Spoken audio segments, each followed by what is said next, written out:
আসসালামু আলাইকুম রহমতুল্লাহি ওয়া বারাকাতুহু। হিন্দু ভাই বোনদের প্রতি আদাব, অন্য জাতির প্রতি আন্তরিক ধন্যবাদ। আমি আজকে আপনাদের মাঝে কিছু উপদেশ নিয়ে আসছি।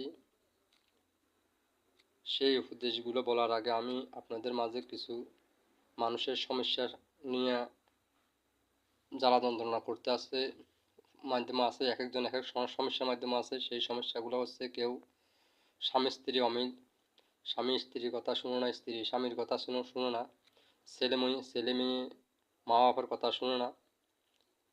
এক একজন এক এক সমস্যা, কেউ দীর্ঘদিন রোগে কষ্ট করতে আছে, অনেক দিন যাবত বিছানায় পড়ে আছে, কেউ ব্যবসা বাণিজ্যের মাধ্যমে লোকসান করতে আছে, অনেক টাকা চালান দেওয়ার পরও এরপরে ব্যবসায় মার খেতে আছে, কেউ বিদেশে যাইতে চাইতে আছে, বিদেশ যাইতে পারছে না, কেউ বিদেশে গেছে, বিদেশের মাধ্যমে মালিকের সাথে বনামনি হইতে আছে না, মালিকে আপনার বিভিন্ন রকমের জ্বালা যন্ত্রণা দিতে আছে, কেউ চাকরি খুঁজতে আছে, লেখাপড়া করে চাকরি পাইতে আছে না, চাকরি খুঁজতে আছে।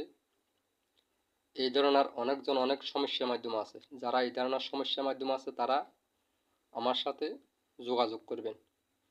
ইনশাআল্লাহ আল্লাহ রাসূলের নাম লই ফিরে অডিও দরবত হযরত মুহাম্মদ নবী করিম সাল্লাল্লাহু আলাইহি ওয়াসাল্লামের দোয়ার বলতে 12 অডিও দরবত আল্লাহ রাসূলের নাম লই আমি যথেষ্ট পরিমাণ চেষ্টা করব আপনাদের সমস্যাগুলো যেন আল্লাহ পাক রব্বুল আলামিন সমাধান করে দেয়। তো এই মেইন কথাটা হচ্ছে, আমি সেদিন একটা জায়গায় গেছিলাম, আপনার মিরেশ্বরায়। ওখানে আপনার যখন গেছিলাম, কি জায়গার নাম আপনার আলতরব না কি ধরে, ওই জায়গায় গেছিলাম। যাওয়ার পরে ওইখানে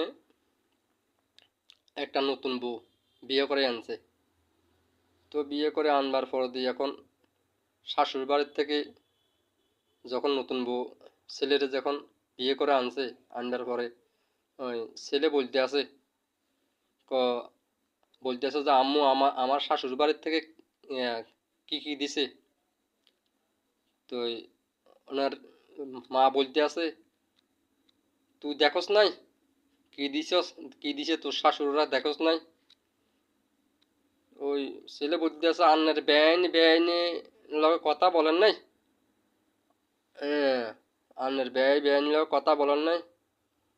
তো চাইছেন হঠাৎ করে ওই বই না মাইয়া ফুয়া মারা ডাকে, আম্মু আম্মু করেই ডাকের।